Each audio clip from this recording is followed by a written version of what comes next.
கோவிலுக்குள் வந்த சூரிய ஒளி.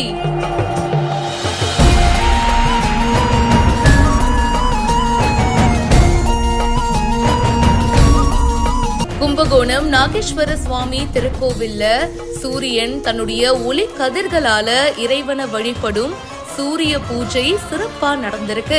சூரியன் தன்னுடைய ஒளி மங்கி அமாவாசை சந்திரன் மாதிரி கலங்கி நின்றப்போ அசிரீரியோட கூற்றுப்படி சூரிய தீர்த்தத்தை உண்டாக்கி அதுல நீராடி ஸ்ரீ நாகேஸ்வரரை வழிபட்டதுனால தன்னுடைய சாபம் நீங்க பெற்றார் அப்படின்றது ஒரு ஐதீகங்க.